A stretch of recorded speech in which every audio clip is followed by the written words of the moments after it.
ప్రియమైన దేవుని జనాంగమా, ప్రభువైన క్రీస్తు నామములో మీ అందరికీ నా ప్రత్యేకమైన వందనాలు. ఎలా ఉన్నారు ప్రియ చెల్లెలారా, సహోదరులారా? మీరు అందరూ బాగున్నారు కదా?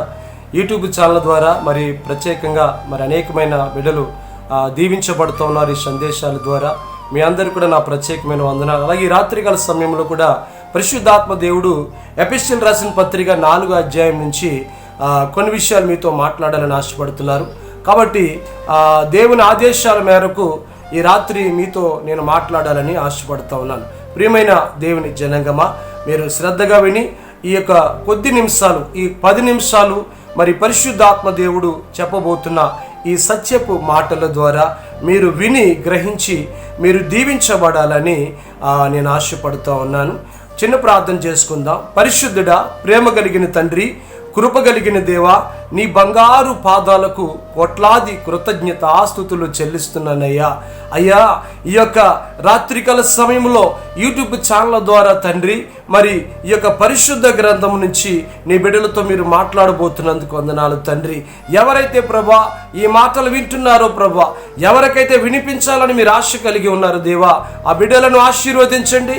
ఈ మాటల ద్వారా వారిని బలపరిచి స్థిరపరచమని ప్రార్థిస్తున్నాను. అలాగే నా తండ్రి, ఇంకా ఎవరైతే ప్రభా మరి యొక్క యూట్యూబ్ ఛానల్లో ప్రభా యొక్క సందేశాలు వింటున్నారో వారందరినీ కూడా ప్రత్యేకపరచు నా తండ్రి. యేసు నామములో వారిని ప్రత్యేకపరచండి. నీ వాక్యాల ద్వారా, ప్రార్థనల ద్వారా వారందరినీ దీవించమని, పేరు పేరున వారిని ఆశీర్వదించమని యేసుక్రీస్తు నామములో పరిశుద్ధాత్మ సహాయము ద్వారా అడిగి వేడుకొనుచున్నాను పరమ తండ్రి, ఆమేన్. ప్రియమైన దేవుని బిడ్డలారా, ఎఫెసీయులకు రాసిన పత్రిక 4వ అధ్యాయము 27వ వచనం నుంచి మనం మాట్లాడుకుందాం. ప్రియ దేవుని బిడ్డలారా, చూడండి ప్రియ దేవుని బిడ్డలారా, మనము అనేకమైనటువంటి శ్రమల్లోనూ బహు బాధల్లోనూ మనము ప్రజలందరూ కూడా, మనమే కాదు ప్రజలందరూ కూడా బహు భయంకరమైనటువంటి శ్రమలలో, బాధలలో, దుఃఖాలలో, వారు మరణకరమైన రోగాలలో ఉన్నవారు, మరణించిన వారు కూడా ఉన్నారు. ఎందుకు వారు ఈ శ్రమలలో బాధలలో ఉండడానికి గల కారణాలు, ఎందుకు చాలామంది మరణించడానికి గల కారణాలు, మనశ్శాంతి లేక, సమాధానం లేక కృంగి బ్రతుకుతున్న వారు, ఆ కుటుంబాలలో ఏమాత్రము కూడా సంతోషం అనేది లేకుండా మరి బ్రతుకుతున్న ఆ బ్రతుకులు ఎందుకు ఇలాగనింత విచ్చలవిడిగా ప్రజలు నాశనకరమైన మరి బాధలలో ఉన్నారు? దేని కొరకు ఈ ప్రజలు మరి ఇంత శ్రమలో ఉన్నారనేది ఈ యొక్క వాక్య సందేశమై ఉంది. ప్రియమైన దేవుని బిడ్డ, ఎందుకు ఈ ప్రజలందరూ కూడా ఇంత వేదనకరమైన పరిస్థితుల్లో ఉండడానికి గల కారణాలు ఏంటంటే దేవుడు వాక్యము మనతో మాట్లాడుతుంది. ఎఫెసీయులకు రాసిన పత్రిక 27వ అధ్యాయము 4వ అధ్యాయము 27వ వచనంలో చూస్తే చూడండి ఏమంటున్నాడో, అపవాదికి చోటియ్యకుడి, దొంగిలవాడికి మీదట దొంగిలక, అక్కరగలవానికి పంచిపెట్టుటకు వీలు కలుగు నిమిత్తము తన చేతులతో మంచి పని చేయుచు కష్టపడవలను. అంటే కష్టపడాలి, కష్టపడి జీవించాలి అనేది దేవుడి యొక్క ఉద్దేశం. అందుకే మీ రెక్కల కష్టార్జితాన్ని నేను దీవిస్తాను అని ప్రభు చెప్పారు. చూడండి, మనుషులు దేనికోసం ప్రయాసపడతారంటే ధనం కోసమే ప్రయాసపడతారు.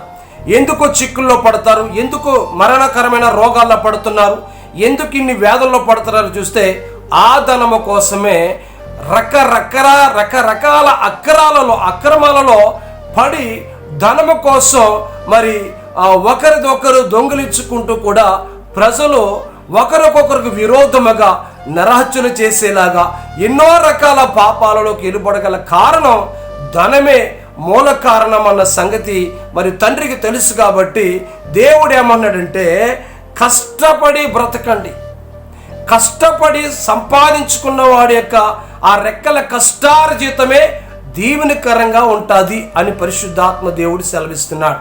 మరి చూసారా ప్రియ దేవుని బిడ్డలారా, అపవాదికి మనం చోటిస్తాం. ఈ లోకంలో ఎన్నో దౌర్జన్యాలు, ఎన్నో అక్రమాలు, ధనవ సంపాదన కోసం ఎన్నో రకాల ఘోరమైన పాపాలు చేస్తూ ఉంటారు. అంటే అపవాదికి చోటివ్వటమే. అపవాదికి ఎప్పుడైతే చోటిచ్చారో వారి జీవితాల్లో కొద్ది కాలం సంతోషంగా ఉంటుందనే మాట. కానీ తర్వాత ఆ అక్రమ ధనము కోసం ఎప్పుడైతే అక్రమాల మార్గాలలో వెళ్ళావో నీ జీవితము పతనం అవ్వటము ప్రారంభమవుతుంది ప్రియ దేవుని బిడ్డలారా. తర్వాత అది అలాగ కొనసాగుతూ ఏ సమయంలో మరణిస్తావో నీకే తెలియదు. ఏ రోగములో పడతావో, ఏ ఉచ్చులో పడతావో నీకు తెలియదు బిడ్డ. కాబట్టి అపవాదికి చోటివ్వటం, ఈ లోకంలో మరి అనేకమైనటువంటి నీచపు కార్యాలలో ఉండటం బట్టి, అపవాదికి చోటివ్వటం బట్టి మనము నాశనకరమైనటువంటి జీవితంలో మరి మునిగిపోవటానికి అవకాశం ఉంది ప్రియ దేవుని బిడ్డలారా. కాబట్టి దేవుడు ఏమంటున్నాడంటే అపవాదికి చోటివ్వద్దు, అక్రమాలు చేయొద్దు. అది ఎలాంటి అక్రమైన నోటుతో దుర్భాష మాట్లాడవచ్చు, లేదంటే గొడవలకు వెళ్ళే తత్వం నీకు ఉండొచ్చు, కోపపడి ఎవరినైనా ఏదైనా అనే తత్వం నీకు ఉండొచ్చు. ఏదైనా ఇలాంటిది చేసినప్పుడు నువ్వు అపవాదికి చోటిచ్చిన వాడు అవుతావు. ప్రియ దేవుని బిడ్డ, చెల్లి సహోదరుడా, అపవాదికి ఎప్పుడైతే మీరు చోటు ఇచ్చారో అప్పుడు మీ జీవితము పతన వ్యవస్థలోకి వెళ్ళిపోతుంది. ముందు బాగానే ఉంటుంది, కానీ రాను మన జీవితం మీదకి మనమే ఉరు తెచ్చుకున్నట్టుగా మార్చబడుతుంది ప్రియ దేవుని బిడ్డలారా.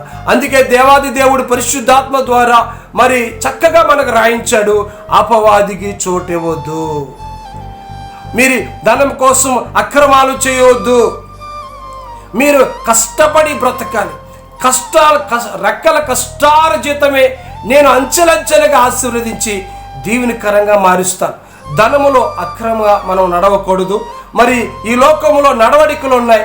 ఈ నడవడికల్లో కూడా ఏ అక్రమముగా మనం వెళ్ళకూడదు, ఏ వ్యక్తిని గాయపరచకూడదు, పొరుగువాడు ఏది ఆశించకూడదనే మరి దేవుడు శ్రేష్టమైన మాటలు కానీ విని ఆ మాటల ప్రకారం మనం బ్రతుకుతే క్షేమాన్ని చూస్తాం.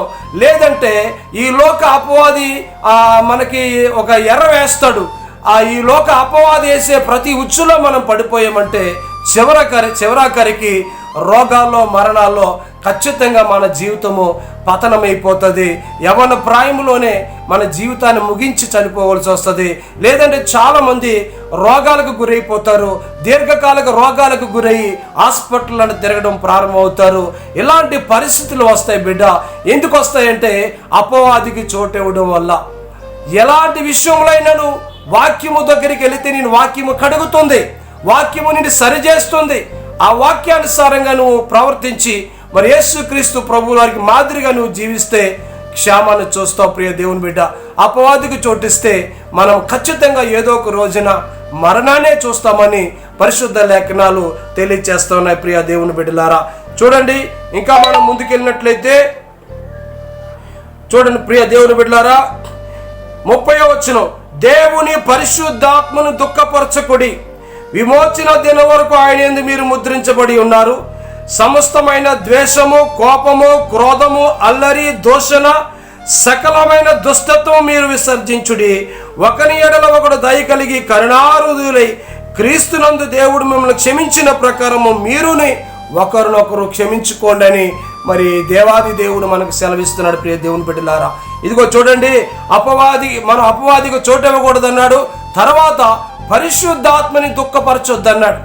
ఎందుకంటే దేవాది దేవుడు దుఃఖపడతాడంట, ఆదరణకర్త ఏడుస్తాడంట. ఎందుకు ఏడుస్తాడు? మనలో ఉన్న అక్రమాలు చూసి చంటి బిడ్డ వల్లే ఆయన కన్నీరు కారుస్తాడంట. చూడండి, మన బిడ్డలు ఎలాగైతే త్రోవతో వెళ్ళిపోతున్నప్పుడు తల్లిదండ్రులు ఎంతైతే ఎలాగ ఏడుస్తారో పరిశుద్ధాత్మ దేవుడు కూడా ఏడుస్తున్నాడని ప్రియ దేవుని బిడ్డలారు. ఆయన దుఃఖ పెట్టవద్దు. ఆ మనలో ఉన్నటువంటి ఈ వ్యసనాల ద్వారా దేవుడినే ఇష్కించి దేవుణ్ణి బాధ పెట్టే కార్యాలు మనలో ఉన్నాయి. కాబట్టి దేవాది దేవుడు తన ఆదరణకర్తని భూమి మీదకి పంపాడు. కాబట్టి ఆ పరిశుద్ధాత్మ దేవుడిని దుఃఖ పెట్టవద్దు అని మనకి స్పష్టంగా రాశాడు ప్రియ దేవుని బిడ్డలారా. దేవుణ్ణి దుఃఖ పెడితే ఇహమందు పాలుండదు, పరమందు పాలుండదు ప్రియ బిడ్డ. అందుకని పరిశుద్ధాత్మ దేవుడికి సంతోషపరిచే కార్యాలు ప్రార్థన యందును, వాక్యమందును, ఆరాధన యందును, యథార్థంగా నడవటం యందును నీ జీవితాన్ని చక్కబరుచుకుని క్రమముగా ముందుకు వెళితే జీవాన్ని చూస్తావు. అపవాదికి చోటిస్తే మరణాన్ని చూస్తావని పరిశుద్ధ లేఖనాలు మనతో స్పష్టంగా మాట్లాడుతున్నాయి ప్రియ దేవుని బిడ్డలారా. ఎలాగా పరిశుద్ధాత్మ దేవుడు దుఃఖపడతాడు? మనలో ఉన్నాయంట ద్వేషం ఉందంట, కోపం ఉందంట, క్రోధం ఉందంట, అల్లరి, దూషణ, సకల విధమైన దుష్టత్వం మీరు విసర్జన చేయండి. విసర్జన చేయకపోతే అవి మనల్ని చంపేస్తాయి. అవి విడిచిపెట్టాలి. అవి మన హృదయంలో ఉన్నాయి. ఇవి విడిచిపెట్టకపోతే పరిశుద్ధాత్మ దేవుడు బాధపడతాడు. కాబట్టి ఇవి తొలగించాలి. కోపము, క్రోధము, అల్లరి, దూషణ దేవుడి కార్యాలకు ఆటంకం, పరిశుద్ధ జీవితానికి బహు ఆటంకంగా ఉంటుంది ప్రియ దేవుని బిడ్డ. కాబట్టి మీరు ఈ మాటలు విన్న మీరు దేవుణ్ణి సంతోషపరచండి. అపవాదికి చోటు ఇవ్వద్దని పరిశుద్ధాత్మ దేవుడు తెలియజేస్తున్నాడు. ఎలా ఉండబట్టున్నాడు ప్రియ దేవుని బిడ్డ? ఒకని ఎడల ఒకడు దయ కలిగి కరుణాహృదయులై క్రీస్తునందు దేవుడు మిమ్మల్ని క్షమించిన ప్రకారము మీరును ఒకరికొకరు క్షమించుకోమని పరిశుద్ధాత్మ దేవుడు మనకు తెలియజేస్తా ఉన్నాడు. ప్రియమైన దేవుని బిడ్డ, నువ్వు పరిశుద్ధాత్మ దేవుని దుఃఖపెట్టకూడదు. మరి ఆయన దుఃఖపెడితే నీకు మనశ్శాంతి ఉండదు. నీ క్రియల వల్ల ఆయన బాధపడతాడు. నీలో ఉన్న ద్వేషము, కోపం, క్రోధం, అల్లరి, దూషణ ఇలాంటి ద్వారా మరి ఎన్నో నీచమైన కార్యాలకు మనం వెళ్ళిపోతాం. కాబట్టి అవి మన జీవితాన్ని నాశనం చేస్తాయి. కాబట్టి అవి తొలగించుకోవాలి అని దేవుడు సెలవిస్తున్నాడు. మరి ఎలా ఉండాలి ప్రియ దేవుని బిడ్డలారా?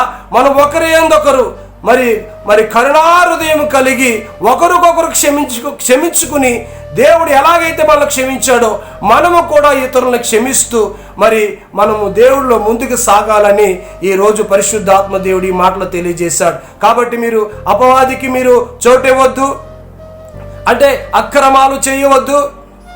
రెండవది, పరిశుద్ధాత్మ దేవుని మీరు దుఃఖపరచకూడదు. మనలో ఉన్న కోపం, క్రోధం వీటి వల్ల పరిశుద్ధాత్మ దేవుడు బాధపడతాడు. కోపం, క్రోధం ఉంటే ఆయన కార్యం చేయలేడు మనలో ఉండి ప్రియ దేవుని బిడ్డలారా. మీరు ఎంతో ప్రార్థన చేసినా చేయలేడు. తర్వాత ఇతరులను మీరు క్షమించలేరు. మీ పరలోక తండ్రి మీ యొక్క ఎవరైతే శత్రువులు ఉన్నారో మీ శత్రువులను ప్రేమించండి ప్రభువు సెలవిస్తున్నాడు మనకి. మీరు పరలోక తండ్రికి కుమారులు ఉండినట్లు మీరు మీ శత్రువులను ప్రేమించండి అన్నాడు. మనం క్షమించలేము. క్షమించే బిడ్డలమై ఉండాలి.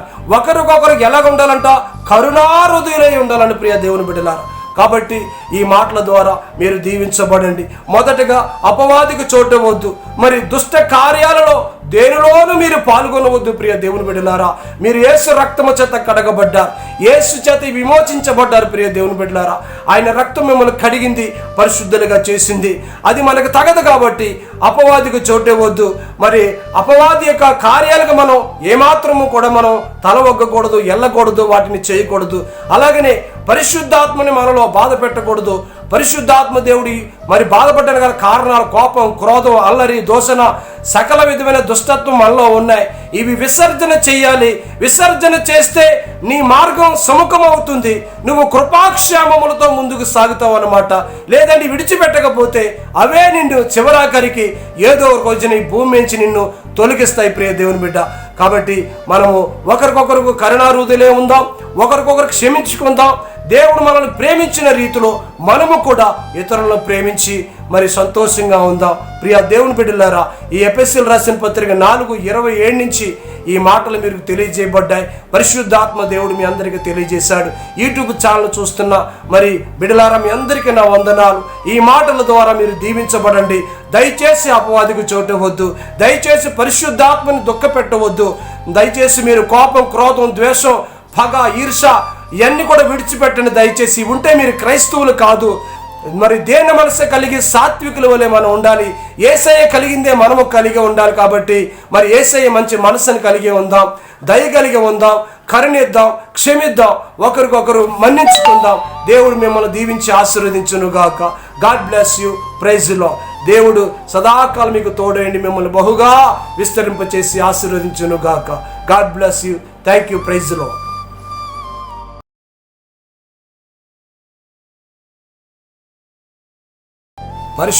పరిశుద్ధుడా, ప్రేమ కలిగిన తండ్రి, కృప కలిగిన దేవా, ఈ రాత్రికాల సమయంలో ప్రభా ఈ వాక్యం విన్న ప్రభా నీ ప్రియబిడ్డలందరినీ దీవించు నాయన. యూట్యూబ్ ఛానల్ ద్వారా ఎంతమంది అయితే ఈ వాక్య సందేశాన్ని విన్నారో దేవా, పేరున వారి కుటుంబాలను ఆశీర్వదించండి అయ్యా. ఈ వాక్యము ద్వారా అయ్యా 30 దంతులుగా 60 దంతులుగా 100 వారి బిడ్డలు ఫలించి వర్ధిల్లుదురుగాక. యేసు నామములో వారికి క్షేమమే కలుగునుగాక. యేసు నామములో ప్రార్థించి వేడుకుంటున్నాను పరమ తండ్రి. ఆమేన్. ఆమేన్. God bless you all. Praise the Lord. దేవుడు మిమ్మల్ని దీవించును గాక. Praise the Lord.